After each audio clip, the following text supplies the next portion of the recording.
ওম অখণ্ডমণ্ডলাকারং ব্যক্তং যেন চরাচরম তৎপদং দর্শিতং যেন তস্মৈ শ্রী গুরুবে নমঃ। ওম অজ্ঞানতিমিরান্ধস্য জ্ঞানাঞ্জন শলাকা চক্ষুরুন্মীলিতং যেন তস্মৈ শ্রী গুরুবে নমঃ। পিতা স্বর্গ পিতা ধর্ম পিতহি পরম তপ পিতরি পিতম পণ্যে প্রিয়ন্তে সর্বদেবতা সর্বদুঃখ নিয়ন্ত্রিতাং ভক্তিমুক্তি প্রদায়িনী বিশ্বেশ্বরী জগদ্ধাত্রী মাতৃদেবী নমস্তুতে। কৃষ্ণায় বাসুদেবায় হরে পরমাত্মনে প্রণত ক্লেশনাশায় গোবিন্দায় নমো নমঃ। হে কৃষ্ণ করুণা সিন্ধু দীনবন্ধু জগৎপতে গোপেশ গোপিকা কান্ত রাধা কান্ত নমস্তুতে। তপ্ত কাঞ্চন গৌরাঙ্গী রাধা বৃন্দাবনেশ্বরী বৃষভানু সুতং দেহি প্রণমমি হরি প্রিয়ে। জয় গুরু। গুরু কৃপা হি কেবলম, গুরু কৃপা হি কেবলম, গুরু কৃপা হি কেবলম। শুধু কৃষ্ণ ভক্ত গৌর ভক্ত আমার মা সকল বাবা সকল উপস্থিত সাধুগুরু বৈষ্ণব মণ্ডলী, অনলাইন উপস্থিত কাছের দূরের আত্মীয় স্বজন ভাই বন্ধু ভক্ত শ্রোতা সাধুজনা গুণীজনা যারা রয়েছেন আপনাদের প্রতি প্রত্যেকের চরণে সশ্রদ্ধ প্রণাম। বলুন আপনারা কেমন আছেন? আশা করি প্রাণ গোবিন্দ রাধারানীর কৃপায় সকলেই ভালো আছেন। আমিও আপনাদের অনেক অনেক আশীর্বাদ ভালোবাসায় খুব ভালো আছি। তবু আজকে আপনাদের সামনে শুরু করছি শ্রীমদ্ ভাগবত গীতার ৮ম অধ্যায় অক্ষর ব্রহ্মযোগ। তো বাবা, এই গীতা পাঠের বিষয় আমি কিঞ্চিত মাত্র অবগত নই। আমি এই সমাজের মধ্যে নর থেকে নরাধম, একদম বাবা সমাজের যত রকমের কীট আছে সব থেকে ক্ষুদ্র কীট আমি। আমার মধ্যে জ্ঞান গরিমা বলে কিছুই নেই, কৃষ্ণ প্রেমে আমার মতেও নেই, হরি কথায় আমার রুচি নেই। বাবা বৈষ্ণবদের 3টি নাকি ধর্ম রয়েছে, সেটার মধ্যে নামে রুচি, জীবে দয়া, বৈষ্ণব সেবা। তো 3-এর মধ্যে আমার একও নেই বাবা, কিঞ্চিত নেই। তো আমি এই যে বিশাল যে গীতামৃত সুধা বর্ণন করতে গিয়ে, কথা বলতে গিয়ে, এই মন্ত্র জপ করতে গিয়ে, উচ্চারণ করতে গিয়ে আমার প্রায় দাঁত ভাঙা ভাঙা, উচ্চারণ মুখে আসে না। সংস্কৃত উচ্চারণ আমি ঠিক পারি না, কারণ আমরা বাঙালি। তো বাঙালির মধ্যে ভালো ভালো যারা পাঠক রয়েছে, বেশি জ্ঞানীগুণী বিদ্বানজনেরা, তারা কিন্তু সুন্দরভাবে পাঠ করেন, কিন্তু আমি পারি না। তো আপনাদের কাছে আমি ক্ষমা চেয়ে নেব। এই পাঠের সময় ভাব ভাষায় কথা বলায় যদি ভুল হয়ে যায়, আপনারা সাধুজনা গুণীজনা আমাকে ক্ষমার দৃষ্টি তাকাবেন। যত রকমের ভুল আপনাদের চরণের ফুল করে গ্রহণ করবেন। তো যাই হোক, আপনাদের কাছে ক্ষমা চেয়ে আমি চলে যাচ্ছি গীতা পাঠে। আপনারা সঙ্গে থাকবেন, আপনাদের সহানুভূতি একান্তভাবে আমি কামনা করি। তাহলে বাবা আমি এগোতে পারবো না। এই আমাদের হিন্দু ধর্মের, সনাতন ধর্মের মূল যে আমাদের গ্রন্থ, সেই গীতা গ্রন্থে আপনাদের পাঠ করতে গিয়ে আপনাদের প্রয়োজন পড়বে। আপনারা সঙ্গে থাকবেন, আমাকে উৎসাহিত করবেন, আমি যেন পাঠ করতে পারি, আপনাদের মতো যেন জ্ঞানী হয়ে উঠতে পারি। জয় গুরু, জয় নিতাই, জয় গৌর। শ্রীমদ্ ভাগবত গীতার ৮ম অধ্যায় ২৯০ পৃষ্ঠা অক্ষর ব্রহ্মযোগ। অর্জুন উবাচ কিং তদ ব্রহ্ম কিমধ্যাত্মং কিং কর্ম পুরুষোত্তমম অধিভূতং চ কিং প্রক্তমধিদৈবং কিমুচ্যতে অধিযজ্ঞ কথং কোহত্র দেহে হস্মিন মধুসূদন প্রয়াণ কালে চ কথং গেয় হোসি নিয়তাত্মভি। অর্জুন কহিলেন, হে পুরুষোত্তমম, সেই পরম, সেই ব্রহ্ম কি? আধ্যাত্ম কি? ধর্ম কি? অধিভূত কাহাকে বলে, আর অধিদৈবই বা কাহাকে বলে? অধিযজ্ঞ কি? এ দেহে তিনি কি প্রকারে চিন্তনীয়? হে মধুসূদন, অন্তকালে সংযত চিত্ত ব্যক্তিগণ কি রূপে তোমাকে জানিতে পারেন? শ্রী ভগবান উবাচ অক্ষরং ব্রহ্ম পরম পরং অক্ষরং ব্রহ্ম পরমং স্বভাবঃ ধাত্ত ন মুচ্যতে ভূত ভাবদ্ভব কর বিসর্গ কর্ম সঙ্গীত। শ্রী ভগবান বললেন, পরম অক্ষর যে বস্তু তাহাই ব্রহ্ম স্বভাবতই আধ্যাত্ম বলিয়া উক্ত হয়। আর ভূতগণের উৎপত্তিকারক যে দ্রব্য ত্যাগ রূপ যজ্ঞ অথবা মতান্তরে সৃষ্টি ব্যাপার তাহাই কর্ম শব্দবাচ্য। অধিভূতং খরভাব পুরুষশ্চাধিদৈবতম অধিযজ্ঞ হহমেবাত্র দেহে দেহ ভূতাংবর। হে নরশ্রেষ্ঠ, বিনাশশীল দেহাদি বস্তুই অধিভূত, পুরুষই অধিদৈবত, এই দেহে আমি অধিযজ্ঞ স্বরূপ। তাহলে ভগবান শ্রীকৃষ্ণকে জানবার জন্য অর্জুন যখন প্রশ্ন করলেন যে ব্রহ্ম কি, আধ্যাত্ম কি, কর্ম কি, অধিভূত কাহাকে বলে, অধিদৈবই বা কাহাকে বলে, অধিযজ্ঞই বা কি, ভগবান শ্রীকৃষ্ণ উত্তরে কি বলেছেন, এই যে বিশাল এই পৃথিবীর মধ্যে ভগবান এই যে দেহে কি বলছে, হে নরশ্রেষ্ঠ, বিনাশশীল দেহাদি বস্তুই অধিভূত। আমাদের দেহ যে বিনাশ হবে একদিন, এটাই হচ্ছে অধিভূত। আর পুরুষই হচ্ছে অধিদৈব, এই দেহে আমি অধিযোগ্য স্বরূপ। মানে অধিক থেকে অধিকতর যজ্ঞসমূহ ভগবান শ্রীকৃষ্ণ এই দেহের মধ্যেই স্বরূপরূপে বিরাজমান, এটা নিজেই তিনি বললেন।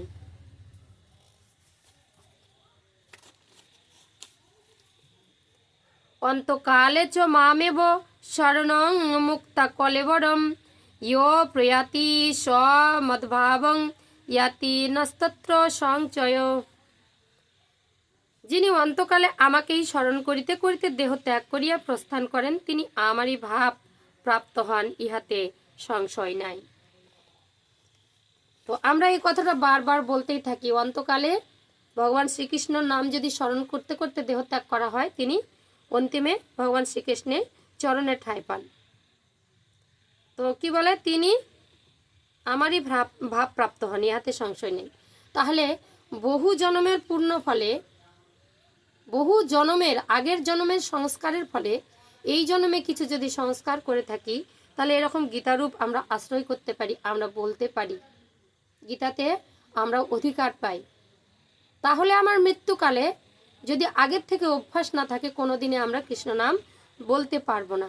ভগবান বলছে যে যিনি অন্তকালে আমাকেই স্মরণ করতে করতে, তাহলে অন্তকালে স্মরণটা কিভাবে হবে, তাহলে অভ্যাসের দ্বারা, আমাদের যদি প্রতিনিয়ত অভ্যাস করি, তাহলে অভ্যাসের দ্বারা সেই জীবের একটা অভ্যাস হয়ে যাবে, সেই নাম করা। যে কোনো একটা কিছুর উপর যদি আমরা আশ্রয় করে থাকি, সেটাই আমাদের অভ্যাস হয়, তাই না?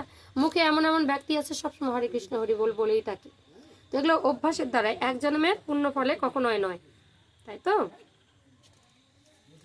কি বলছে, মূল কথা সকলই আমি, সকলই আমার বিভাব, সৃষ্টি রক্ষার্থ বা লোক সংগ্রহার্থ জীবের যে কর্ম, উহাও আমারই কর্ম। সুতরাং জীব আমাকে জানিলেই ব্রহ্মতত্ত্ব আর আধ্যাত্ম কর্মতত্ত্ব সবই বুঝিতে পারি, এবং অধিভূত অধিদৈবাদিনী আমার বিভিন্ন বিভাব সহ সমগ্র আমাকে জানিয়া মুক্তি লাভ করিতে পারে। জীব যখন চেষ্টা করে ভগবানকে জানবার জন্য, অন্য কেউ জানে না, একমাত্র মানুষই শ্রেষ্ঠ মানুষ যারা ভগবানকে জানার উন্মেষণ করতে পারে। এরকম পশুজনী কত আমরা পার করে দিয়েছি, অনেক রকমের কীট পতঙ্গ সব কিছু আমরা হয়েছি, কিন্তু কৃষ্ণ নাম বলার মতো জিহ্বাতে শক্তি নেই।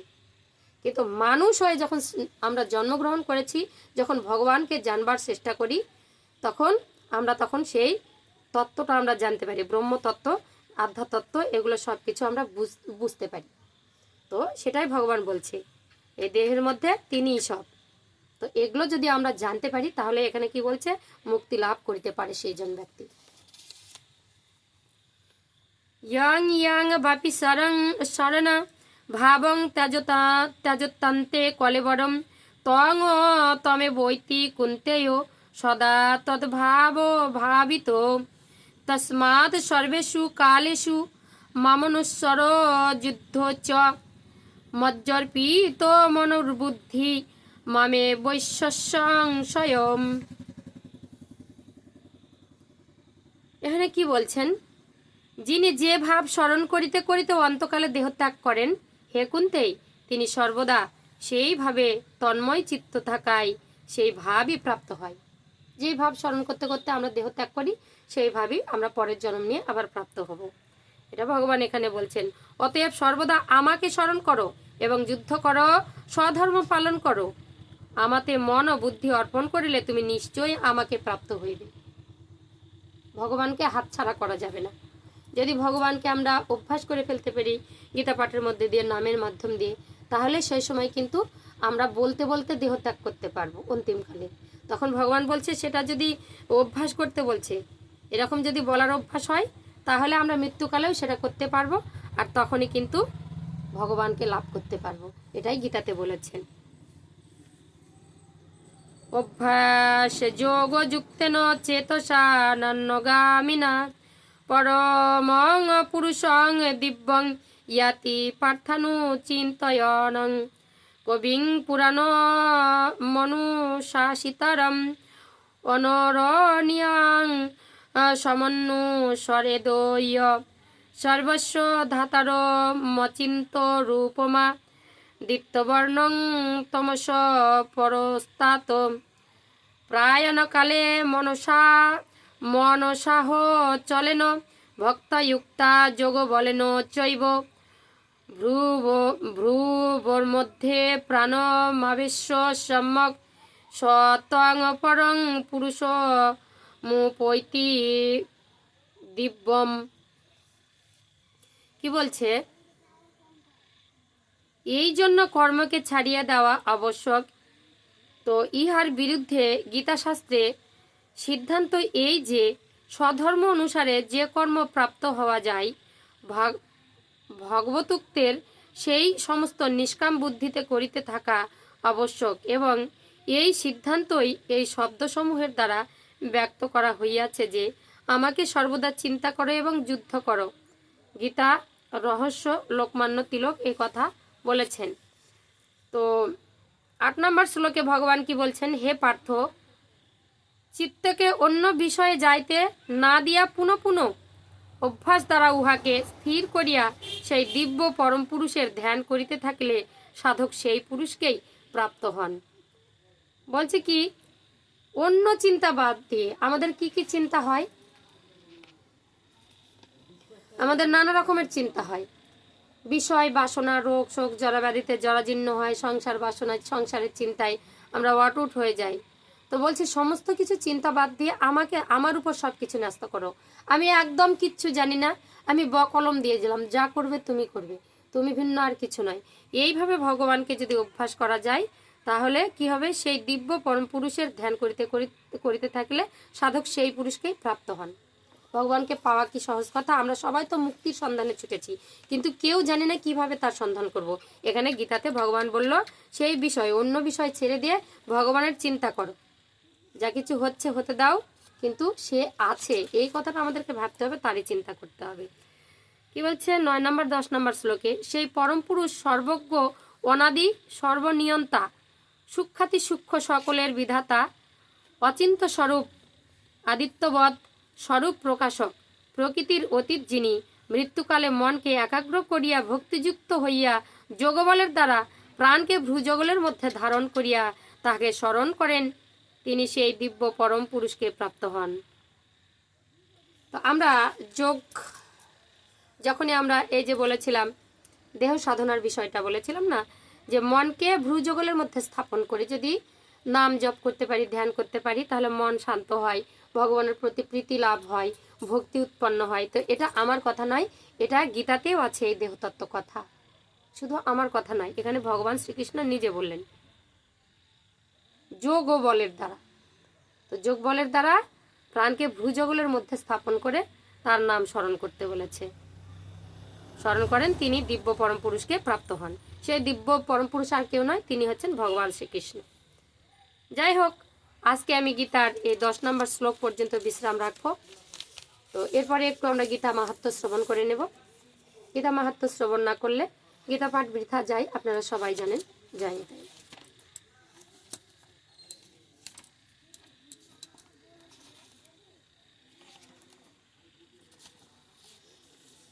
শ্রী শ্রী গীতা মাহাত্ম্য। ওম নমো ভাগবতে বাসুদেবায়। ঋষি কহিলেন, হে সুত, পুরাকালে নারায়ণ ক্ষেত্রে ব্যাসদেব কর্তৃক গীতা মাহাত্ম্য যেরূপ কীর্তিত হইয়াছিল, আপনি তাহা যথাযথ বর্ণন করুন। সুত কহিলেন, ভগবান আপনি উত্তম জিজ্ঞাসা করিয়াছেন। ইহা পরম গোপন বস্তু, সেই উত্তম গীতা মাহাত্ম্য কে বর্ণন করিতে সমর্থ? কৃষ্ণ ইহা সম্যক রূপে জানেন। কুন্তিসুত, অর্জুন, ব্যাসদেব, ব্যাসপুত্র সুখদেব, যাজ্ঞবল্ক্য, মিথিলাদিক জনক কথঞ্চিত অবগত আছেন। অন্যান্য সকলে অপরের নিকট শ্রবণ করিয়া তাহার লেশমাত্র কীর্তন করেন। আমিও ব্যাসদেবের মুখ হইতে যেরূপ শ্রবণ করিয়াছি, তাহাই এ স্থলে কিঞ্চিত বলিতেছি। সমগ্র উপনিষদ রাশি গাভীস্বরূপ গোপালনন্দন ভগবান শ্রীকৃষ্ণ দহনকর্তা, অর্জুন বৎস এবং মহৎ গীতামিত্র দুগ্ধস্বরূপ সুধীগণ তাহা পান করেন। যিনি লোকত্রয়ের উপকারে প্রথমে অর্জুনের সারথ্য স্বীকার করিয়াই গীতামৃত প্রদান করিয়াছিলেন, সেই পরমাত্মা শ্রীকৃষ্ণকে নমস্কার। যে মানব ঘোর সাগর সংসার উত্তীর্ণ হইতে ইচ্ছা করেন, তিনি গীতারূপ নৌকা আশ্রয় গ্রহণ করিলে সুখে পার হইতে পারেন। তো আমরা ঘোর সাগরের মধ্যে, এই পাকের মধ্যে পড়ে আছি। এখান থেকে যদি উদ্ধার হতে হয়, আমাদের প্রাণের যদি কি বলবো, আত্মার যদি উদ্ধার করতে হয়, তাহলে গীতারূপ নৌকা আশ্রয় গ্রহণ করতে পারলে আমরা এই ঘোর বিপাক থেকে, সাগরের এই ঘূর্ণিপাক থেকে আমরা কিন্তু উদ্ধার হয়ে যেতে পারি। ভগবান শ্রীকৃষ্ণ গীতা পাঠে যেরূপ পরিতুষ্ট হন, বেদ পাঠ, দানযোগ্য, তীর্থ দর্শন বা ব্রতদের দ্বারা সেরূপ প্রসন্ন হন না। কেন হন না? ভগবান শ্রীকৃষ্ণ নিজে বলছেন। দেবকীনন্দন শ্রীকৃষ্ণ গীতা পাঠে যেরূপ পরিতুষ্ট হন, বেদ পাঠ, দানযোগ্য, তীর্থ দর্শন বা ব্রতাদির দ্বারা সেরূপ প্রসন্ন হন না। কেন? যিনি ভক্তিভাবে গীতা পাঠ করেন, তিনি বেদ, পুরাণাদি সমস্ত শাস্ত্র পাঠ করার ফল প্রাপ্ত হন। তো আমি ফলের কথা বলছি না, আমি বলতে চাই ভগবান শ্রীকৃষ্ণ কেন গীতাতে এতটা সন্তুষ্ট হন।